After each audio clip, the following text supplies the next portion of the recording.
Sejarah tentang masuknya Islam ke negeri Sakura. Kita semua tahu, mayoritas penduduk Jepang menganut agama Shinto dan agama Buddha.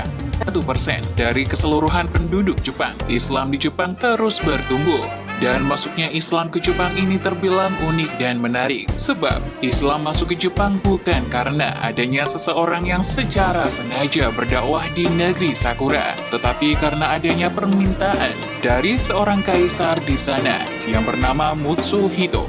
Kaisar Mutsuhito, atau dikenal sebagai Kaisar Meiji, adalah putra dari Kaisar Komei dan selirnya, Nakayama Yoshiko. Ia lahir di Kyoto, Jepang pada tanggal 3 November 1852 dan mulai berkuasa saat umur 15 tahun, yakni sejak 3 Februari 1867 sebagai Kaisar ke-122 di masa kekuasaannya.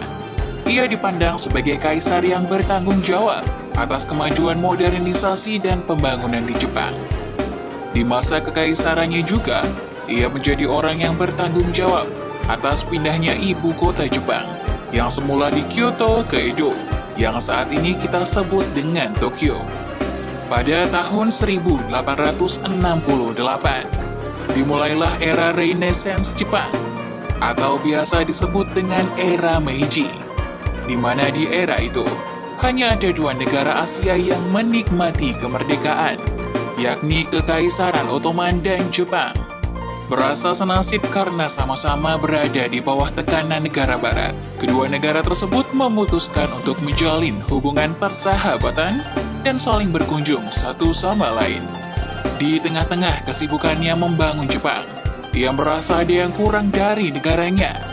Setelah merenung dan memikirkannya matang-matang, Kaisar Meiji memutuskan untuk mengungkapkan keresahan hatinya dalam sebuah surat yang ia tujukan pada Khalifah Abdul Hamid II, Khalifah Islam dari dinasti Ottoman di Istanbul.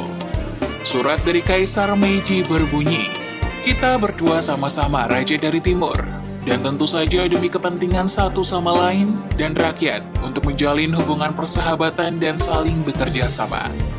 Seperti para masyarakat barat yang memandang kita sebagai satu, yaitu orang timur. Saya melihat orang-orang barat mengirimkan misionaris ke negara kami untuk menyebarkan agama mereka karena kebebasan agama yang ada di negara kami. Saya melihat Anda tidak melakukan hal yang sama. Saya ingin Anda mengirimkan penceramah ke negara kami untuk mengajar dan menyebarkan agama Anda yang bisa menjadi dasar ikatan moral di antara kita." Setelah surat itu sampai di tangan Khalifah Abdul Hamid II, sang Khalifah menyetujui permintaan Kaisar Meiji. Pada tanggal 14 Juli 1889, Khalifah Abdul Hamid mengirimkan utusannya ke Jepang dengan kapal Ertugrul dikawal 607 awak dan 57 perwira.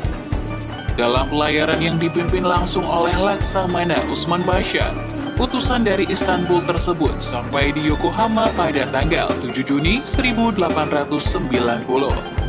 Rombongan dari Istanbul itu berhasil menyelesaikan misi dan bertemu dengan Kaisar Meiji. Setelahnya, mereka memutuskan untuk kembali ke Istanbul. Rencana itu ditentang oleh Jepang, mengingat saat itu musim badai sudah dekat. Sayangnya, para utusan dari Kekaisaran Ottoman bersikeras dengan keputusan mereka. Orang-orang Jepang itu sudah tidak bisa mencegahnya. Maka pada tanggal 15 September 1890, mereka mulai berlayar ke Turki.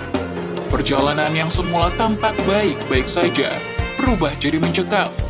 Belum lama perjalanan mereka, kapal rombongan dari Turki itu dihantam badai besar di perairan Jepang.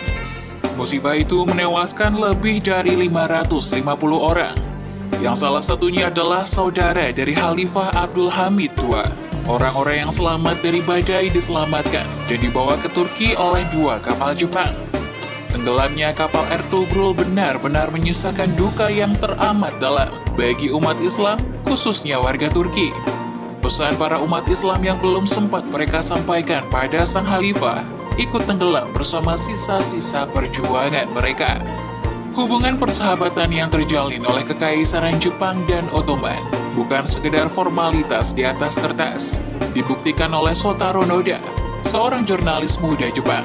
Ia dan para penyintas menunjukkan rasa pedulinya dengan mengumpulkan sumbangan di Jepang untuk keluarga para korban tenggelamnya kapal Air Tugrul.